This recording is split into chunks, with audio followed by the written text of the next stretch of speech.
Dispur press ক্লাবত বৃক্ক আৰু প্ৰস্ৰাৱজনিত সমস্যাৰ বিনামূলীয়া স্বাস্থ্য পৰীক্ষা শিবিৰ দিছপুৰ প্ৰেছ ক্লাব আৰু ইষ্টাৰ্ণ ষ্টোন এণ্ড কিডনী ফাউণ্ডেশ্যনৰ উদ্যোগত কিডনী হস্পিটেল IUKD সোণাপুৰৰ সহযোগত এই বিনামূলীয়া স্বাস্থ্য পৰীক্ষা শিবিৰ স্বাস্থ্য শিবিৰত বহু লোকক চিকিৎসা আৰু পৰামৰ্শ আগবঢ়াই ডাক্তৰ অৰূপ কুমাৰ নাথে হয়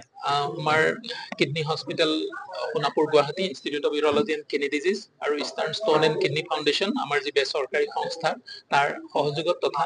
দিছপুৰ প্ৰেছ ক্লাবৰ উদ্যোগত আজি আমাৰ হস্পিটেলৰ তৰফৰ পৰা 91 সংখ্যক বিনামূলীয়া চিকিৎসা তথা সজাগতা শিবিৰৰ অনুষ্ঠিত হৈছিল ইয়াতে প্ৰেছ ক্লাবত তাতে যথেষ্ট সংখ্যক ৰোগী আহিছে কিডনীৰ পাথৰ প্ৰস্টেট গ্ৰন্থিৰ সমস্যা পুৰুষ আৰু মহিলাৰ প্ৰস্ৰাৱৰ সমস্যা পুৰুষৰ যৌন সমস্যা কিডনী বিকল হোৱা তথা ইউৰলজিকেল কেঞ্চাৰত ভুগি থকা যথেষ্ট সংখ্যক ৰোগী বিভিন্ন স্থানৰ পৰা আহিছে আৰু আমি আশা কৰিছো যে আমাৰ এই প্ৰচেষ্টা তথা দিছপুৰ প্ৰেছ ক্লাবৰ যি বদান্যতা তাৰ উদ্যোগত আজি এই যি অনুষ্ঠিত হৈ আছে আমাৰ চিকিৎসা শিবিৰ তাৰ দ্বাৰা যিসকল ৰোগী আহিছে তেওঁলোকে নিজৰ স্বাস্থ্যৰ প্ৰতি নিজৰ যি অসুবিধা বা বেমাৰত তেওঁলোকে ভুগি আছে তাৰ প্ৰতি কিছু সজাগ সচেতন হ'ব আৰু তাৰ কিছু উপশম পাবলৈ সক্ষম হ'ব হয় আমাৰ ইয়াৰ পিছত আমাৰ 92 সংখ্যক যিটো শিবিৰ আছে সেইটো আমাৰ হ'ব নলবাৰী হৰি মন্দিৰত অহা 26 তাৰিখ বুধবাৰে আমি প্ৰত্যেক বুধবাৰ আৰু ৰবিবাৰে আমি বিভিন্ন ভিতৰুৱা অঞ্চললৈ গৈ অসম তথা উত্তৰ পূৰ্বাঞ্চলৰ আমি কিছুদিন আগত আমি ধৰ্মনগৰ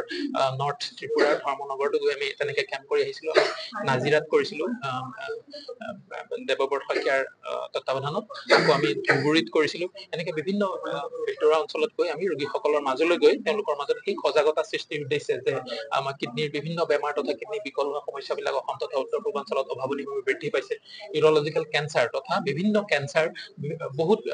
বেয়া ধৰণে আমাৰ অভাৱনীয়ভাৱে বৃদ্ধি পাইছে আৰু অসম তথা উত্তৰ পূৰ্বাঞ্চলক কেঞ্চাৰ কেপিটেল হিচাপে জনা গৈছে এখন আমাৰ ৰাষ্ট্ৰীয় এখন আলোচনীৰ সমীক্ষাত এই কথাটো ওলাইছে যে আমাৰ অসম তথা উত্তৰ পূৰ্বাঞ্চল এতিয়া কেঞ্চাৰ কেপিটেল হ'বলৈ গৈ আছে আৰু অলৰেডি হৈছে আৰু তাৰ কাৰণটোৱে হ'ল যে অত্যধিক ধঁপাতজাতীয় খাদ্যৰ সেৱন গতিকে আমি যিবিলাক আমি কেম্পত যাওঁ তাত আমি সকলোবিলাক ৰোগীক আমি এড্ৰেছ কৰোঁ আৰু তেওঁলোকক জনাওঁ যে নিজৰ স্বাস্থ্যটোৰ প্ৰতি সজাগ সচেতন হ'ব লাগে স্বাস্থ্যটোৰ প্ৰতি কিছু ব্যায়াম আদি কৰিব লাগে আৰু কিবা যদি ধঁপাতজাতীয় খাদ্য বা যদি সুৰাপান আদি কৰে সেইবিলাকৰ পৰা বিৰত ৰাখি নিজৰ স্বাস্থ্যটোক যাতে তেওঁলোকে ভাল কৰি ৰাখে আৰু নিজৰ স্বাস্থ্যটো যাতে বছৰত এবাৰকে হ'লেও তেওঁলোকে পৰীক্ষা কৰে আৰু কোনো চিকিৎসকৰ ওচৰলৈ গৈ পৰামৰ্শ লয় গতিকে আমি এই ৰেগুলাৰ হেল্থ চেকআপ বা আমি এটা সুস্থ জীৱন ধাৰণৰ প্ৰণালী আদিৰ সহায়ত যাতে কিবা যদি ৰোগ হয়ও প্ৰথম আমাৰ উদ্দেশ্যটো হ'ল যে ৰোগ নোহোৱাকৈ ৰখা কেনেকৈ স্বাস্থ্যসন্মত জীৱন ধাৰণৰ প্ৰণালী তেওঁলোকে নিৰ্বাহ কৰিব পাৰে আৰু তাৰপিছত যদি কিবা বেমাৰ হয়ও তেতিয়াহ'লে তাক যাতে আমি প্ৰথম অৱস্থাত ধৰা পেলাই তাক সম্পূৰ্ণ সুস্থ কৰিব পাৰি কিয়নো যিকোনো ধৰণৰ কেঞ্চাৰো যদি আমি প্ৰথম অৱস্থাত ধৰা পেলাব পাৰোঁ সি কিডনীয়ে হওক বা ব্লাডাৰে হওক প্ৰষ্টেটেই হওক তাক সম্পূৰ্ণ আৰোগ্য কৰাটো সম্ভৱ গতিকে আমি এই ধৰণৰ প্ৰচেষ্টা আমি আগুৱাই লৈ যাম আৰু আমি আশা কৰিম যে আমাৰ সমাজৰ বিভিন্ন এনেকুৱা